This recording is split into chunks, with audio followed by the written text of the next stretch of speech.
Hello, everybody, and welcome back to the Patriots Real Time Podcast. I'm your host, Theo Diaz, joined alongside Austin Ray. And today we have a very special guest in 98.5 The Sports Hub, Alex Barth. How are you doing today, Alex? Good. Thanks for having me, guys. Appreciate it. Yep, we're excited to have you. It's going to be a fun time. But yeah, let's go over what we're doing in the show today. We're going to start off with some Drake May starting talk. We did a podcast yesterday. It was about 11 minutes, so we didn't really dive deep enough into it. Then we're going to go into the main topic of this podcast, grading each position group. We're going to be a little loose with it, though. We're going to have some conversations in there, and then we'll get to some questions for Alex at the end. We'll start with some questions as well. But let's start with Drake May. Yesterday, Ian Rappaport reported that Drake May is expected to start for the Patriots week 6 against the Texans. Today, Gerard Mayo confirmed it at his press conference. Alex, when you saw the news, what was going through your head? I was kind of surprised. I don't, not necessarily by the fact he's starting, I guess, because you kind of walked out of the building Sunday night, or at least I walked out of the building Sunday night kind of thinking, it's coming soon, either this week or next week. It just felt like it was on the way. But that we got this definitive, it's happening.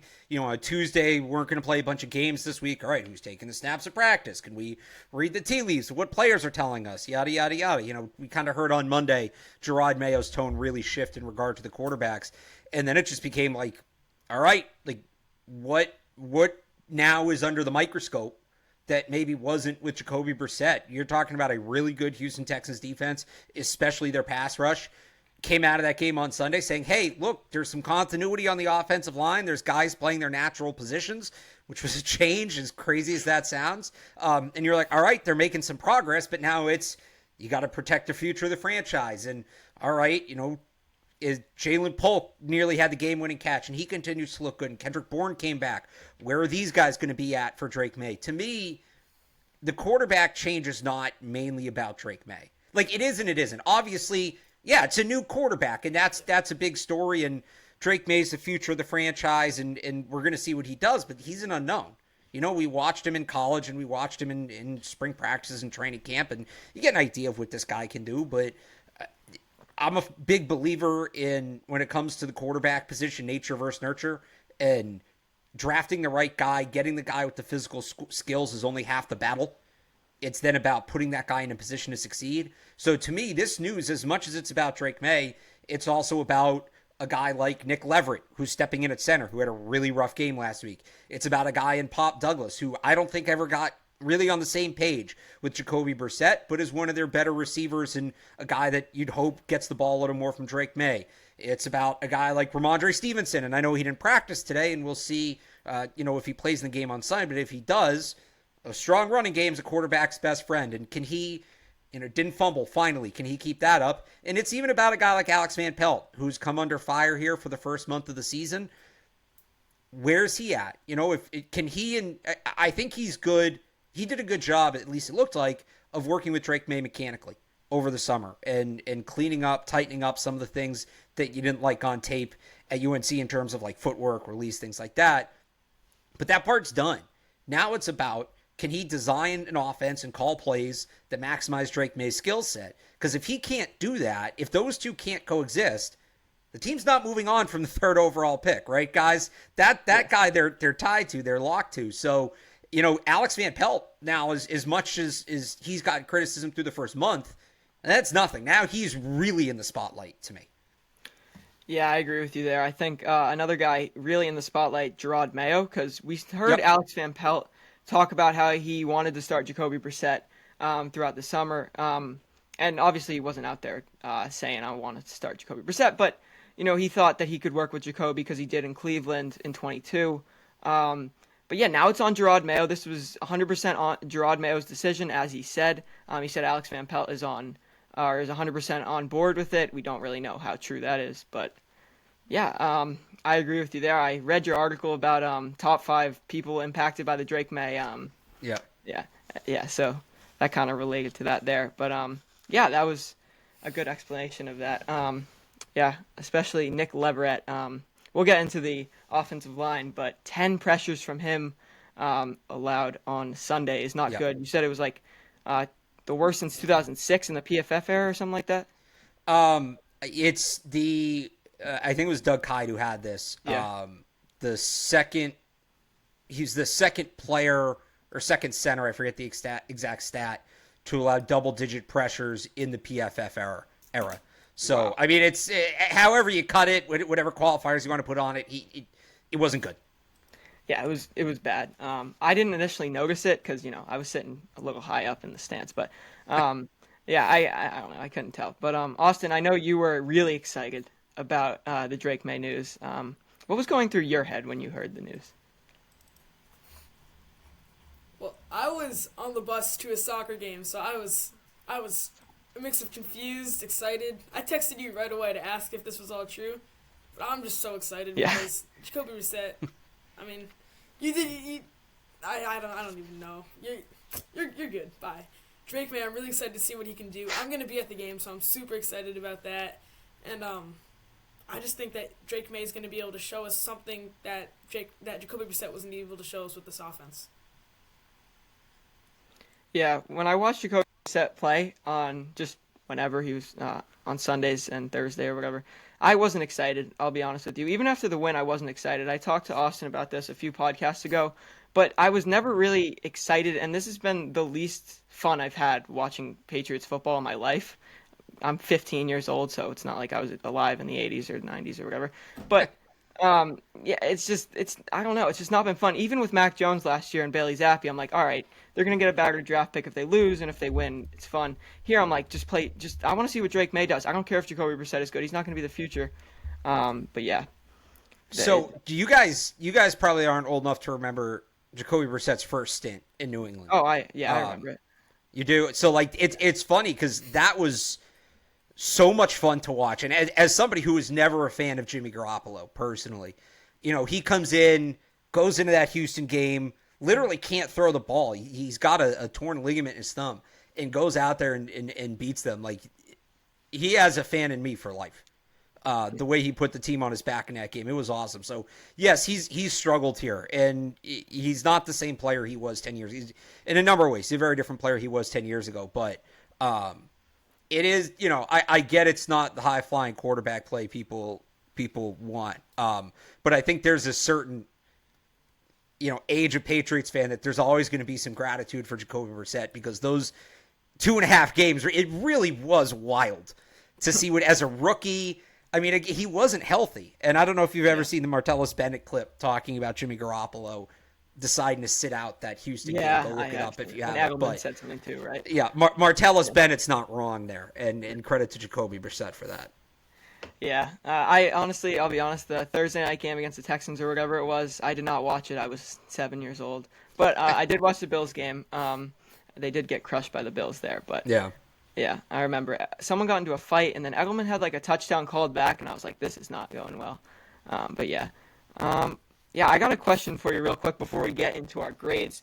On the Yeah. Behind the Mic podcast, you talked about how you called 9 inning games at the Cape by yourself. And I've done podcasts for 20, 30 minutes by myself, and I feel like I'm going to throw up because I just can't talk that much. And you actually, when you're doing games, you have to get excited if someone, hits a double down the line or whatever. Sure. How are you able to just not feel like you're going to throw up, not lose composure or whatever, like I did? Well, I mean, who's to say I didn't lose composure, right?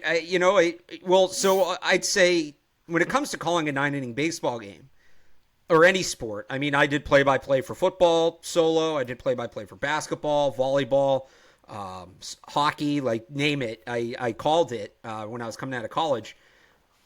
There's still something happening, and you have something to talk about. So, 9 inning game, especially on the Cape League, where a lot of these guys are MLB prospects. I'm talking about, if you're a good play-by-play announcer, you get to know the players you're covering. You're not just showing up and calling the game and, this guy's backstory or that guy's backstory, or, we check it. I was doing, and we did this when it was 2-man broadcast too that year, but, check in with, all right, how are some Harwich Mariners and the pros doing? Tim Lincecum was still in the majors at that point, who pitched for Harwich. So I think he started that night, or it started the night before, and I talked about his outing.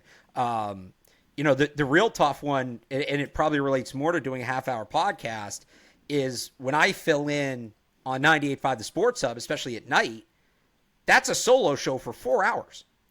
Now there's commercial breaks in there, so it really ends up being about 2.5 hours. Like I do a 30-minute solo show once a week on Bleacher Report, on the Bleacher Report app.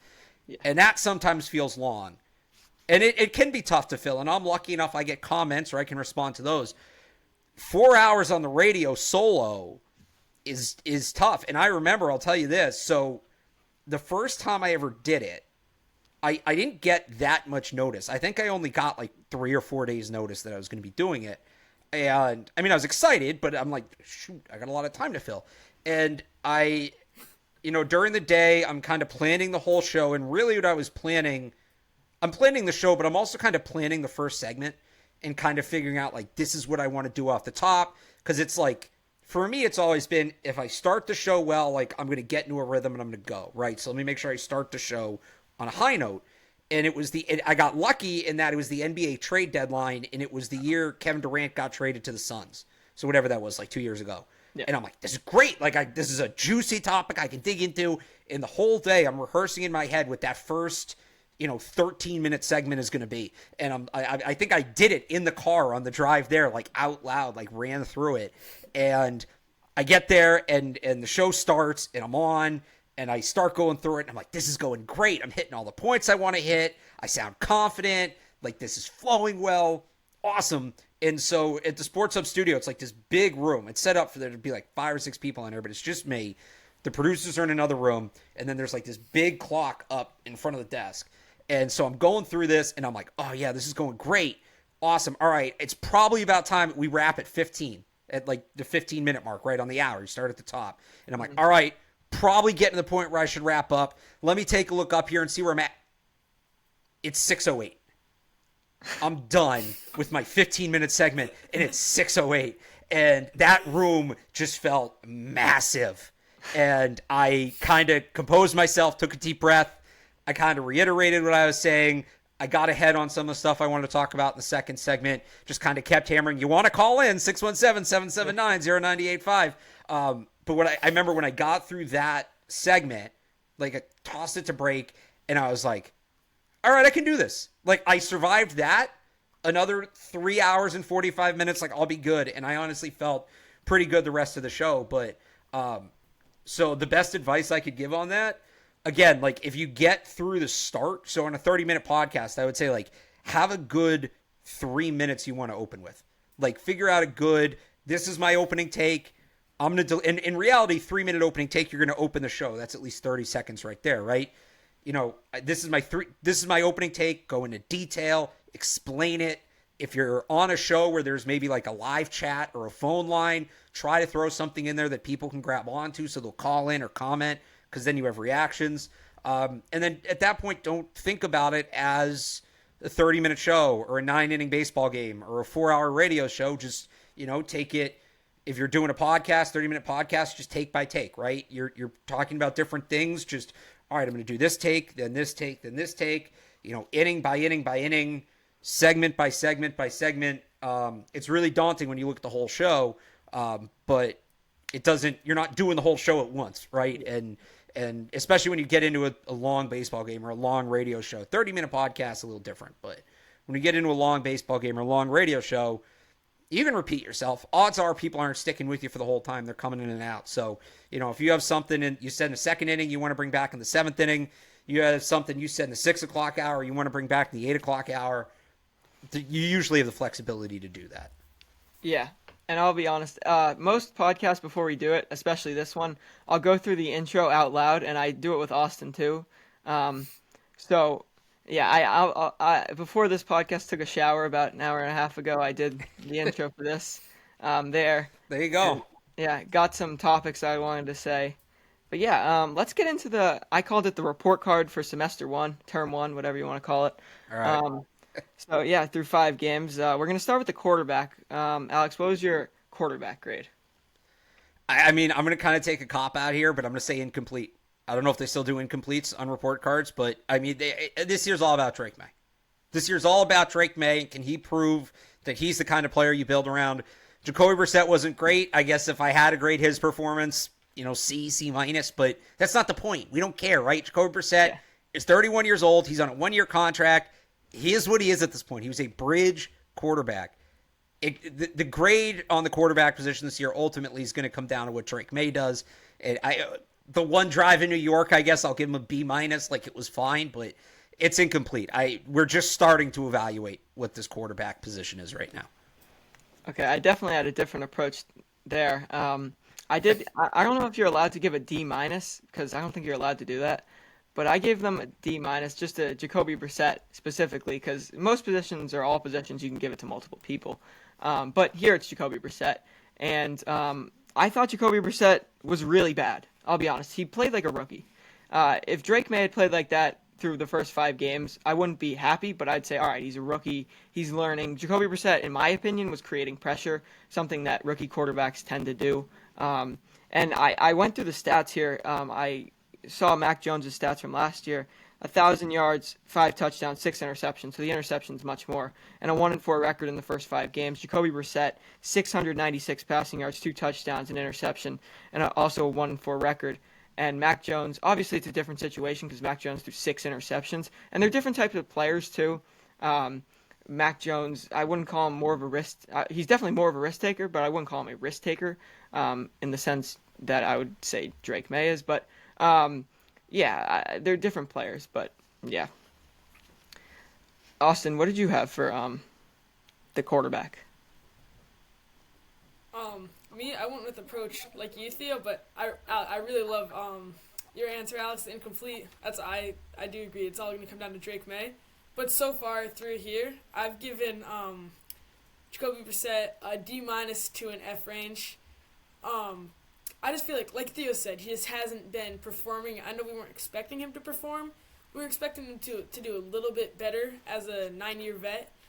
But like you said, Alex, it's ultimately going to come down over the next couple games, next 5 games, and see how we really feel about this quarterback position.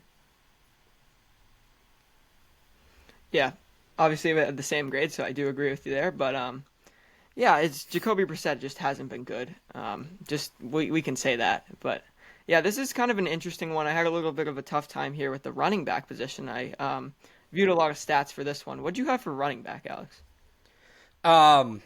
A C because I'm split. So I just went right down the middle because on one hand, Ramondre Stevenson has at times been an electric runner and he's shown some game breaking kind of moments, right?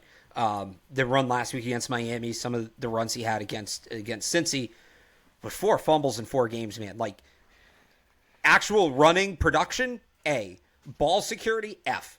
So meet in the middle. I think it's technically a C minus when you meet in the middle, but yeah, I'm also an easy grader, as you guys will learn. Like I usually do the halfway report card. People always get mad at me, but C minus. Just he's running the ball well, but he's got to hold on to it.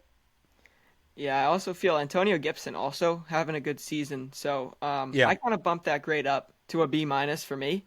Ramondre Stevenson, besides the fumbles, he's having a good year, and obviously you can't move past the fumbles like that. The 4 fumbles, 4 games, like you said, that's just flat out terrible. But he's 365 yards, 4.6 yards per carry, and 3 touchdowns. I apologize. That's not too bad of a year. He's the 10th ranked running back in terms of rushing yards in the NFL, and Antonio Gibson's the 32nd ranked. So they got two top 32 running backs. So they got, I don't know, Antonio Gibson would be the starting running back on one team at least. yeah. So yeah, I think I gave him a B minus. But yeah, Austin, what did you think about the running backs? Yeah, I gave them a B minus as well because I also took Antonio Gibson into consideration because Gibson's has surprised me a lot. I wasn't expecting him to go into the season and do what he's done so far. But Ramondre, other than the fumbles, I feel like he's been playing all right. Not his best, but last game he played pretty good. And I think that the running backs will keep getting better as the season goes on because the offensive line is also starting. Some of them are starting to get a little bit better and a little more concrete. So I think that the running backs just gonna get better going on.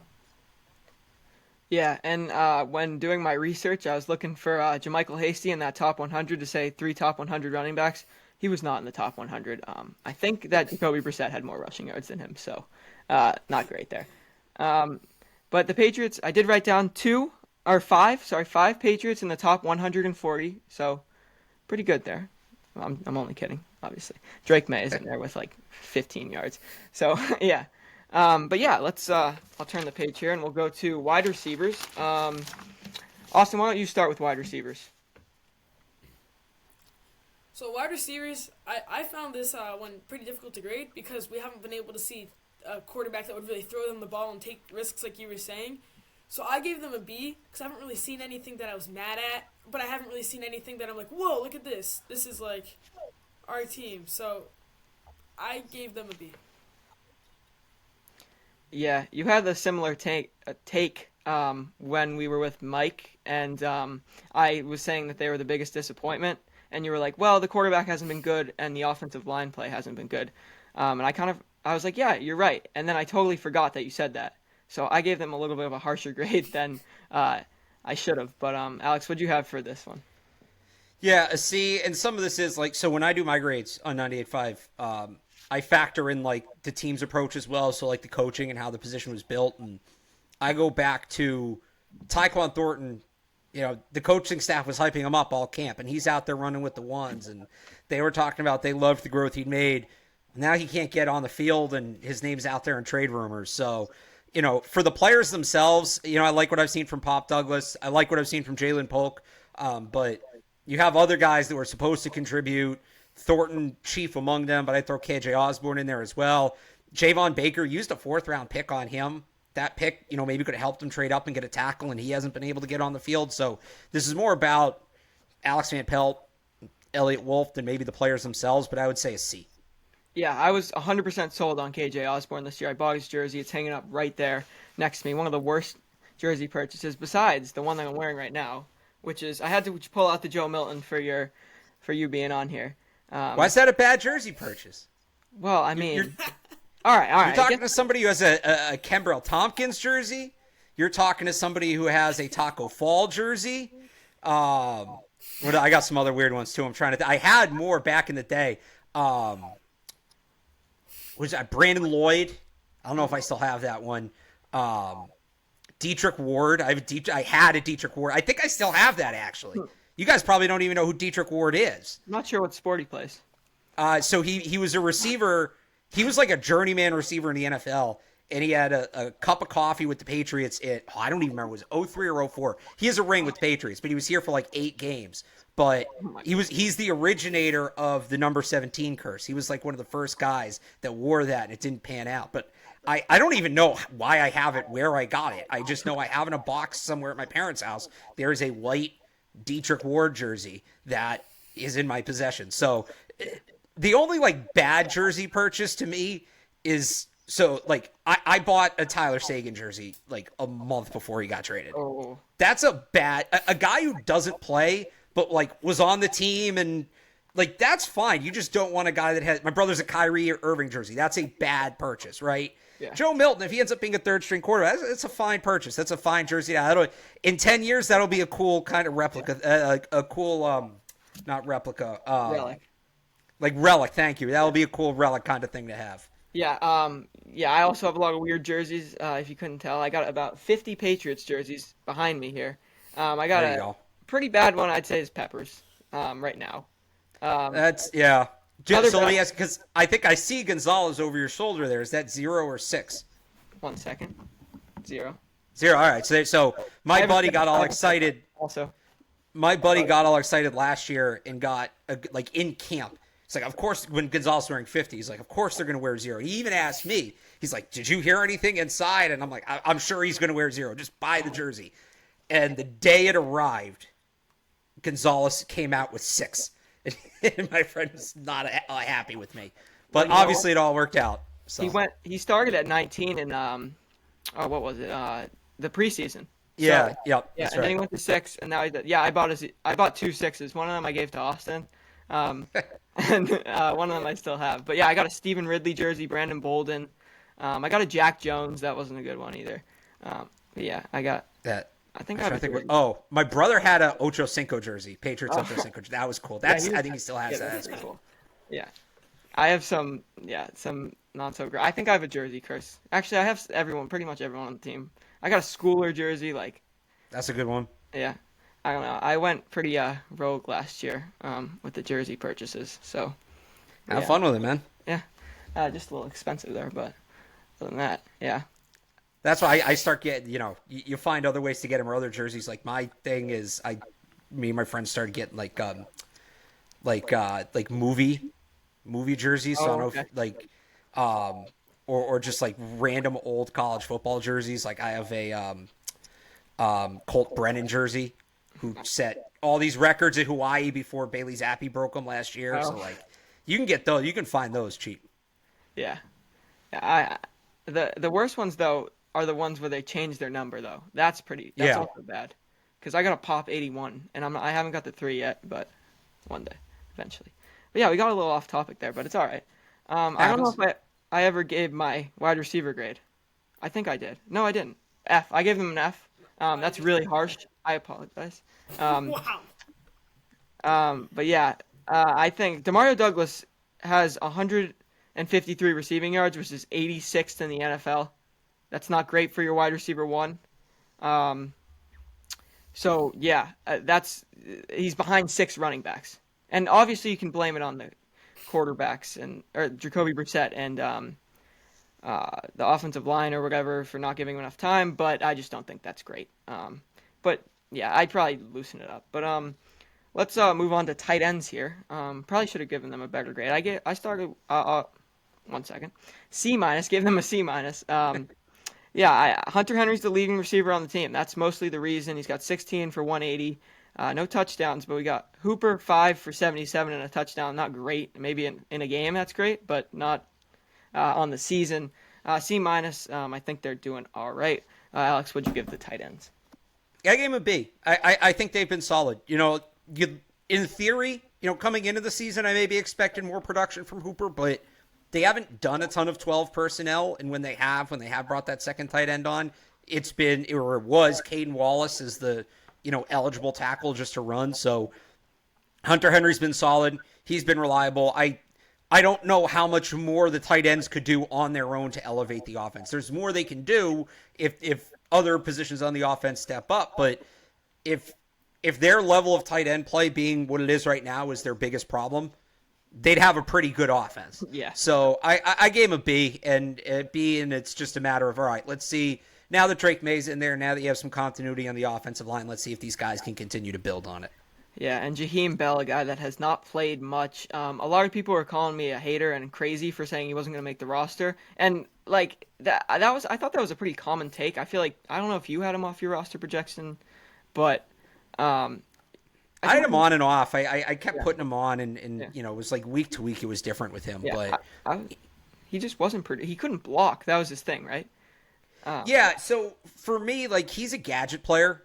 yeah, He's listed as a tight end sort of by default. He's part tight end, part fullback, part slot receiver, and he's a guy you're going to build into the offense as you go. I wrote about this at the beginning of the season that, like, I wasn't expecting him to come out of the gates, on fire, and now he's got this neck injury which will slow him down. But I think once Drake May gets in, they start building out the offense around him. I wouldn't be surprised if you start seeing a little more of him, but no, expecting him to play like Hunter Henry, just like line up as an inline tight end and block and stretch the seam. Like, he's not a true tight end. He can do a little bit of that, but his value's in his versatility.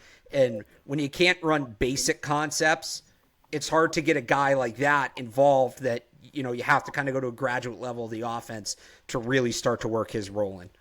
yeah.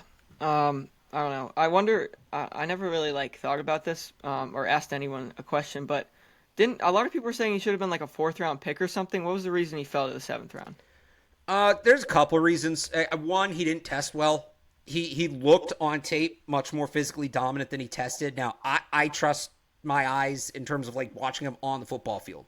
Yeah, A lot of people call the combine the underwear Olympics.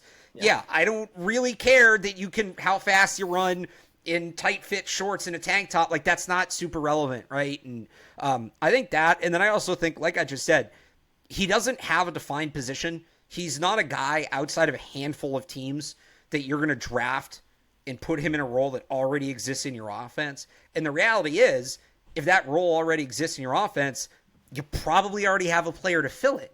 So yeah, why are you going to draft another guy with a decently high pick to do that? The Patriots are in this unique spot where, well, they're building their offense up from scratch, so they can build that role in if they want, which I think made him a unique fit, but also, again, kind of tanked his value there a little bit. Yeah, Yeah, and you're right. I thought he was an early day 3 pick. I'm with you.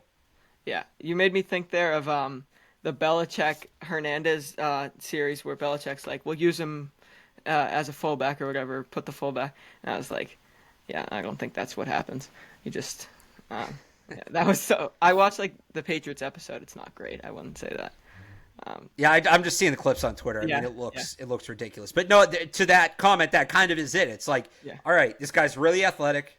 He's got good size, and he makes people miss in the open field. If you can't figure out a way to get that guy involved, especially in a West Coast offense, that's on you. So I go back to what they wanted Jonnu Smith to be. yeah. And Jonnu Smith was never actually that kind of player. That was a bad fit. Shaheem Bell, to me, was another chance to do the Jonnu Smith thing the right way, and we'll see if they get there. Probably would have been better with Bill O'Brien. But Austin, what was your tight end grade? Me, I was sort of right in between you guys. I gave him a B minus. I feel like you said, the stats haven't been overwhelming, but Hunter Henry especially has been early on in the season was Jacoby Brissett's sort of fallback guy.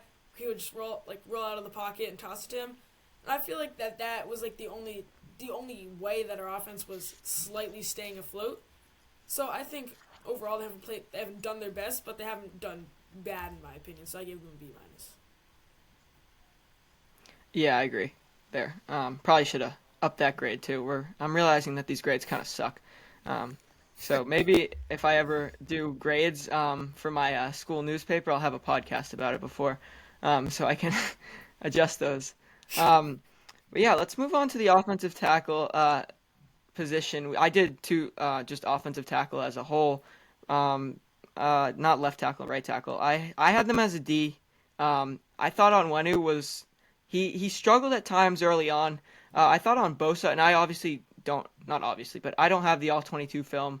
I don't watch that because I don't pay for it. I probably should, but I thought he was solid against Bosa on the TV broadcast. I could be completely wrong. Obviously, Demontre Jacobs, plugging him in there at left tackle wasn't great. But I thought this week he was solid. I could be completely wrong. Vidarian Lowe, he allowed zero pressures. He did have a penalty, but and I'm kind of hyping them up after I give them a D. But they have been really bad. So yeah. Yeah, I'll agree with you. I'll give him a D because there were, like you mentioned, a couple bright spots there. I mean, Vidarian Lowe last week, and coming in the opener, I thought he played relatively well in the opener. But again, like when I factor this in, it's also the preparation. They have one true left tackle on the roster. Yeah. They really only have two true tackles, period. Because when Wenhu's a guard, and it took them entirely too long to move him over. They didn't address, a major position of weakness last year. I'll go. Who said D minus before? We'll allow. We could. It's your podcast. You want to give D minus? It's your podcast. You want to give a J? Give it J. Like, I'll say D minus on the offensive line. Yeah. Austin, what was your grade on the tackle? Yeah. I gave it D as well because, like you guys said, they struggled. They struggled really bad early on in the season. That hurt the rest of the offense. But sort of like what I said with the running backs, I feel like they're sort of starting to become a little bit more concrete and starting to find their positions, what their job is, and I feel like that they could be better over the next coming games. Yeah, the offensive line, like you said at the beginning of the show, Alex, they're starting to find that, whatever you want to call it, just I can't think of the word, I'm thinking like fluidity. I don't think that's a word though. But they're starting Chemistry? to find balance. What'd you say? Chemistry? Yeah, chemistry. There we go. Taking chemistry right now too. But yeah, they're starting to find some chemistry there on the line. Let's get into guard. Alex, what'd you have as your guard grade? C minus. You've seen the emergence of some guys. Michael Jordan has been one of the surprises on this team. Honestly, didn't even make the initial roster, and you could argue he's been their best guard through 5 weeks now. Their best guard was playing tackle, so that doesn't necessarily help. He got some encouraging signs from Layden Robinson. The pass blocking needs to come along. He's not ready to be a full-time starter yet, but all right, 4th-round pick, kind of looks like he belongs. You like to see that. City So came back, looked a little rusty, but some of this is like relative, right? The tackle position looked so bad, and that impacts the guards. So I'll give him a C minus. Yeah, I gave them a C. I asked Austin this question like a few times already, but you Michael Jordan, he's the starting left guard now. Does that surprise you as City So and Lagan Robinson were really the two guys battling out for that spot at the end of camp? A little bit. I'm, it surprised me if we go back to like the end of camp because I thought City So was their best guard in camp with Onwenu excluded. I thought City So was their best guard in camp, but he gets it. It's life in the NFL. Your job's not going to be waiting for you if you get hurt. And he went down. Michael Jordan has stepped in and he's played good football. And if Michael Onwenu was still a tackle, I think City So would probably be your other guard. But as shaky as this line is, it's almost like a house of cards, right? Or a game of Jenga where, you don't know, you move one thing and the whole thing can come crashing down. So it got to the point to me where it's like, Michael Jordan's giving you something. City So may, in theory, be a better player, but Michael Jordan's been out there. He's been working with these guys. The chemistry is there. Now, the guy, I guess how much chemistry, because the guys around him keep changing, but like, even once they moved Onwenu inside, it's like, all right, you've got three guys for one spot. If you're just going to go off who's been the best player for 5 games, it's Michael Jordan. And in that case, he probably does deserve that spot. Yeah, I agree with you there. I had my most surprising after 3 weeks, Michael Jordan. I talked about this again with Mike. Brought him in on a futures deal, and I posted on my Instagram. I run a Patriots Instagram account. Like the graphic, like breaking news, Patriots signed Michael Jordan. The picture of Michael Jordan, not the real. I guess they're both real, but The basketball. yeah, the basketball Michael Jordan there. I was like, yeah, the Patriots signed Michael Jordan, guard Michael Jordan actually. And I was like, all right, this isn't anything. He's going to be a camp body. And then he makes well, I guess he didn't make the roster, but he's playing for you now. So yeah, that's really encouraging there. But Well, the Austin, crazy thing about him, the crazy thing about him is they're so young and inexperienced up front. Outside of Onwenu, who again was playing tackle, he's their most experienced. He was their most experienced guard. He played more games in the NFL than any of their other guards. wow. And I think you're seeing for a team that really right now just needs experience, I think you're seeing the value in that. Yeah, that's actually kind of crazy. I did not know that. But yeah, if you think about it, I mean, Cole Strange, third-year player, and he's been injured. City So, second-year player, and then the rookie in Lagan Robinson. But Austin, what is your guard grade? My guard grade is right around with you guys, a little bit lower actually. I gave him a D plus, just because Whoa. every episode we would talk about the offensive line, talk about how they struggle, but the guard position, I feel like that outside of Michael Jordan, I just haven't seen anything that I liked. Michael Jordan's the only, in my opinion, the only good spot in the guards. So yeah, I gave him a D plus. Yeah, hopefully Mike Onwenu kicking back inside will help the guard position. We'll round out the offense here with David Andrews, not David Andrews, center, David Andrews. But yeah, we'll round out the offense with center. I gave them a C minus. I thought David Andrews, he wasn't having the greatest year. He had to go against Quentin Williams. He gave up 2 sacks there. And then now Nick Leverett, we talked about it earlier, all-time high, 10 pressures. But the one encouraging thing is that the snaps haven't been bad. And we'll see if that changes with Drake May taking over, because it might have been a Drake May thing with the snaps. We don't know, because he really wasn't an under center guy in college. He's more in shotgun, more of a shotgun quarterback, and we'll see if the offense kind of implements more of a shotgun in pistol, I believe. But yeah, I gave them a C minus. What did you give them, Alex? C plus. Andrew struggled at times, but he's also just dealing with a lot because of how bad it was around him. And then Nick Leverett, not a great game on Sunday, so I'll say C plus. Yeah. Austin, what was your grade for the center? I gave them a B minus, just because basically what you guys have said, but other than outside of that one Nick Leverett game, I haven't been that angry. Of course, they've not played good by any means, but like Alex just said, it's like he's struggling because he doesn't have anything really around him to help him out. So I think he could definitely be playing better. They've been playing very bad, but I don't entirely blame it all on him. So I gave him B minus. Yeah, I agree there. And we're kind of gonna shift a little bit here because we've been going for a while now. We're just gonna title this offensive grades because the defense we could have probably another 40 minutes on defense. So we're gonna shift here because we want to get to some other things. And before we get into the other things, let me pull it up real quick. I don't know if you've seen this, but here's a take that your one of your friends, Evan Lazar on Catch 22, obviously had. Yeah.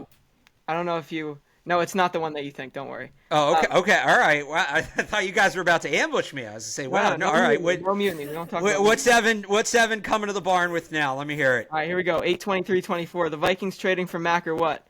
Why would they Oh, bother? The season starts in 2 weeks. Because inevitably Darnold will shit the bed, and by then Mac will be ready to start. What's your reaction to that? well, so what's crazy is that was the first draft I even sort of covered with Evan, and he still is, ironically, a big Sam Darnold guy. Like he loves him, and in that draft, he loved him some Sam Darnold, and he still I think does. It's just realistically, we know who Sam Darnold is. So I'll say this. I thought the Vikings should have traded for Mac Jones. I didn't think it was a lock Darnold was going to be bad. I Yeah. didn't think for sure, but I guess what I should have realized at the time, what Evan should have realized, when you're throwing to Justin Jefferson, when you're throwing to Jordan Addison, when you have that line in front of you, when you have Kevin O'Connell calling plays, it's really hard to be bad as a quarterback because you just have a lot. It's what I talked about earlier with Drake May, right? It's as much the situation you put the quarterback in as the quarterback himself. So that was a pretty strong take from Evan. He likes to give a strong take. I am surprised the Vikings went in with only Sam Darnold because I don't think they even could have predicted this. Yeah. But yeah, that's he's gonna have to. He's gonna be hearing about that one for a little bit for sure. Yeah. You're gonna talk about that on Catch 22 this Thursday. I might have to bring that up. I don't know. I feel like I should take it easy on him this week, but maybe I'll have to bring that Oh up. yeah, yeah. I think. Yeah. Well, we'll see if we get to the Saints. Like now, the whole thing is should the Saints trade for Mac Jones? Maybe if that comes up, I'll see what he thinks of Spencer Rattler. Oh yeah, Spencer Rattler. I don't know why I like Spencer Rattler for some reason. I've never watched him play. I'm not a big college football guy, and I know you are, but yeah, I don't know. I don't know what it is. I literally outside of the Patriots, and this is probably not a good thing to say, but I have a tough time staying entertained watching football. Like I'll watch the baseball and I'll be like super entertained, and this is probably not good for me to say, but the Patriots, I'm super locked in. I'm like absolutely locked in. Then another football team just doesn't excite me. But yeah, I mean, so when I was your age, I was kind of there. I was starting to follow the NFL more. I didn't get into I didn't get super into college football until I was in college. hmm But I think this is something that you're learning about the Patriots fan base. That a lot of people are Patriots fans more than they're necessarily football fans, just because of the success that was had here for so long. But it's good. Like I like multiple sports, like we talked about before. Like I worked in baseball. That was my first job, and I had multiple jobs working in baseball before I got over to football. Nothing wrong with liking multiple sports. yeah. But yeah, I'm still tuned in with the rest of the NFL too. Like I obviously do fantasy football and stuff, and I'll know like stats about people that, and I still don't like watch the games or whatever. But yeah, I just don't find it entertaining. I don't know why, but yeah. Um, Austin, you're the resident Vikings fan in here. Obviously, you're not a Vikings fan, but we joke because he's a little bit of a Vikings fan. But yeah. What are your thoughts on Evan's take there? Um, I get the take. I really do. I mean, Sam Darnold. I mean, Jets. He did nothing. We got some funny moments from him. That's it. But I love it. Kirk Cousins put me onto the Vikings, and now I got a new Kirk Cousins there. So no, it's fun. Yeah, It's fun. I haven't really watched. I yeah, new haven't Kirk watched any Cousins. Vikings games though. Yeah. I'm just a little curious about JJ McCarthy though when he comes back. I did not like him coming out. I don't know if you did. I know Tom Curran really liked him, and I don't know. I didn't like him coming out. I thought he relied too much, and this is me having no college football opinion, like I said, but I thought he relied too much on Blake Corum and the run game, and I didn't think that he would be a good NFL quarterback just because he just doesn't have experience like at all. I know he started it was 2 or 3 years for Michigan. I don't know exactly. Yeah, 2 years. Yeah. Yeah, no, I'd say that's an accurate assessment. I wasn't a big J.J. McCarthy guy either, and it'll be interesting to see what the Vikings do because Sam Darnold's not exactly old. Like, if Oh, you can roll with him, and now does J.J. McCarthy become an asset? You can maybe get your first round pick back. Um, yeah, it's going to be really interesting to see what happens there. yeah. But yeah, we got a few questions here. My first question was, on a day like today, what's your day in the life just today? Yeah, so well, part of the reason I like this is every day is different. I don't necessarily have a routine. It's a little more structured during the season, but so I got up this morning. I just did some writing, kind of some housekeeping stuff. Go down to Gillette. Players talk or the coach talks. A couple players talk. We go into the locker room. We talk with players. We then go to practice. Went back to, we have like a workroom there at the stadium, did some writing there, came home. We get reports later in the day, transactions, the injury report, write those up. Now I'm doing this podcast with you. This is the thing where like sometimes I have shows. Some days I'd go into the sports hub because I'd be on the radio, or some days I come home, I'm recording podcasts or what have you. Some days I have to go to like events or stuff. So, a day where there's availabilities like that, a day where there's not availability, I might go to the sports hub, record a podcast. I might, like yesterday, I just sort of worked from home because it's, you work Sundays. There's only so many chances you get to kind of decompress. It's all over the place, but it's really, more the kind of day, like if there's a day where there's Patriots news, which yesterday was, and this whole week is going to be, it's very much, I need to be by my computer. I need to be somewhere where I can sit and write if something happens, like make sure my phone's charged, things like that.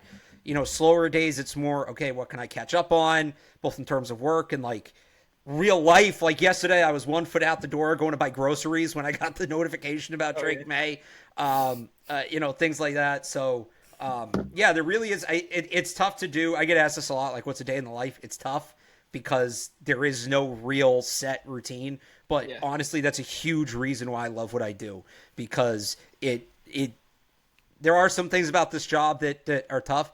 It never gets repetitive. That is the one thing I will say. It never gets repetitive, and I love that. Yeah, and this is kind of a little off topic here, but I was watching your crossover with Yeah. Catholic whatever. I was spamming in the chat about Koi Kronk. I Oh, don't know okay, so that's you. All right. yes, that I was love me. it. No, I love it. I don't know if because I had to get off early because I had a tutoring call for math for Geo. But did you Okay. ever talk about it? At the very end, we did. Yeah. Well, Okay. I don't remember if we talked about it on the show or I think it was right after we got off. Mike was like, "Who is Koi Kronk? So keep that up." And I told them they have to research it and do their homework. So keep that up. We might have talked about it. I honestly, you do so many of these shows. So I did 2 shows yesterday. I'm doing this and another show today. Tomorrow I have 3 podcasts. So it all kind of blends together, right? Yeah. But I definitely discussed him with Mike and Taylor. I just don't remember if it was on air at the very end of the show or sometimes after we get off, like we'll just hang out in the chat in the like box and catch up for 5 or 10 minutes. Yeah. I was like, I was like, this is the perfect time. I'm like, It was. Taylor, No, it absolutely was. no, but I'm like, Taylor, do you think that if Koi Kronk or do you think Koi Kronk is a realistic long-term answer for the Patriots at left tackle? I wanted him to read it and be like, Koi Kronk, I'm not really sure, not really familiar with him. I don't think there's anyone that's really going to be a long-term answer for the Patriots. That's basically what he did. That's okay. more or less what he said. Yeah. So good right. job. All right, thank you. Austin, what was one of your questions? One of my questions was, since you said you're in the locker room. I was wondering, has the vibe around the team changed at all since yesterday when Drake was named the starter? It's tough to tell just off of one day. I definitely think anytime there's big news, the vibe changes.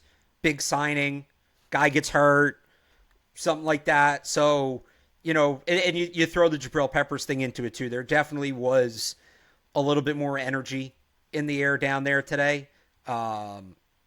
With a quarterback change, the question is, does that last?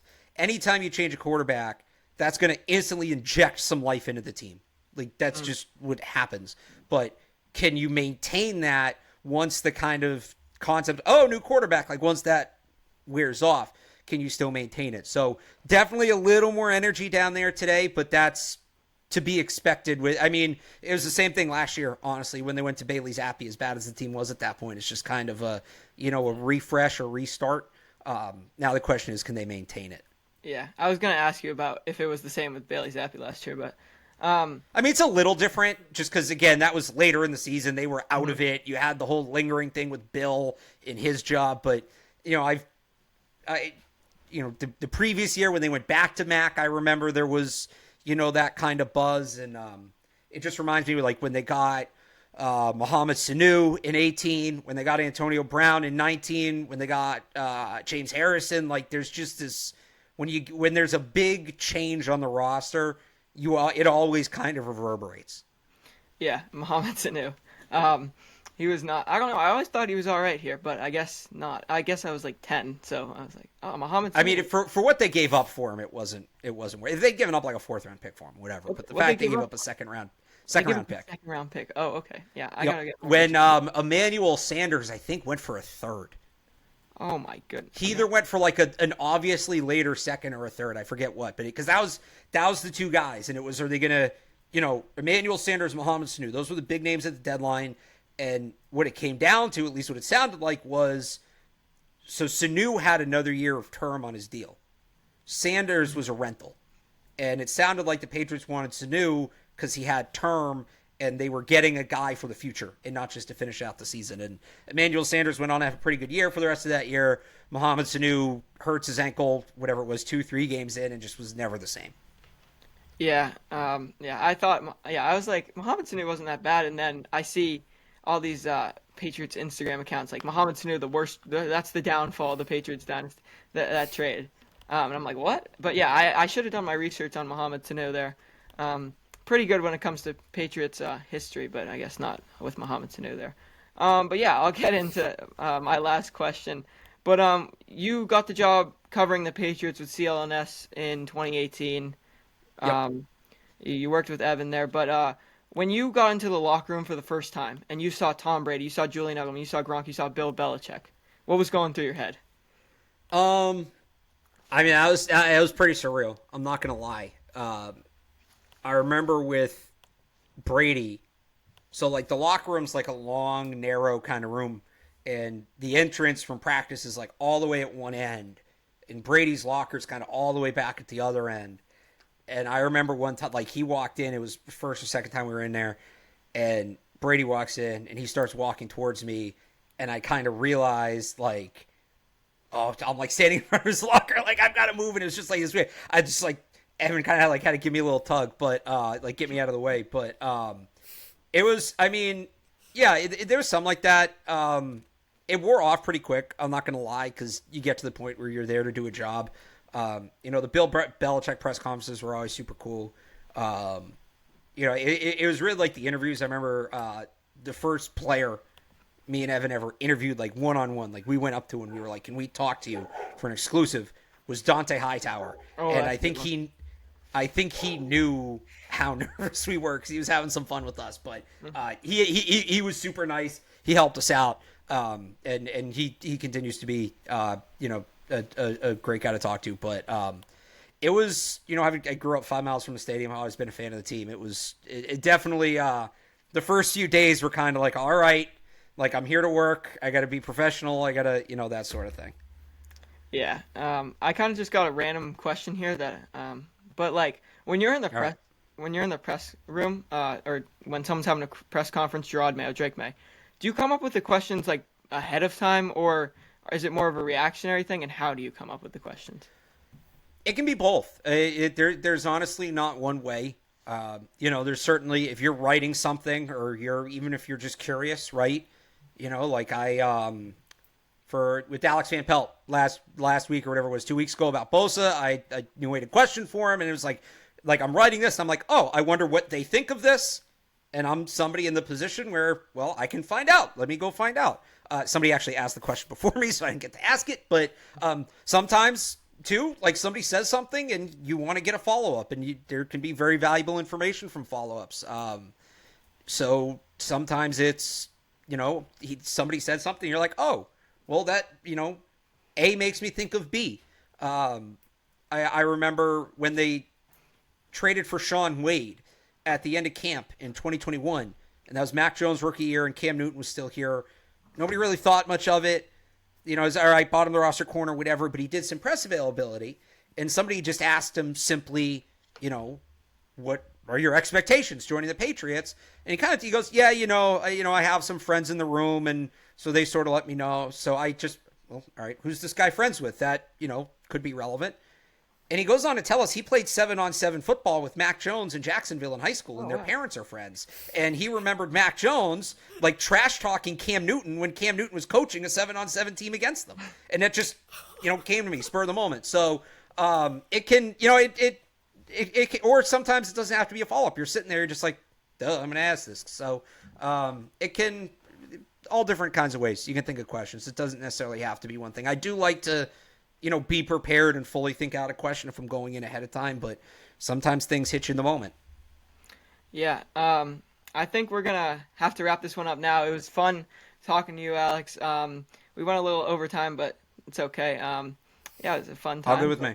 Yeah, all right. Thank you for tuning in. You want to follow Alex on Twitter and Instagram at RealAlexBarth. You want to follow us, Patriots Real Time on Instagram, YouTube, and Spotify. Me, Austin, you want to follow him on Instagram, Austin Ray, and me, I'm at Patriots3 on Instagram. So yeah, this was a fun one, and we'll see you on Saturday.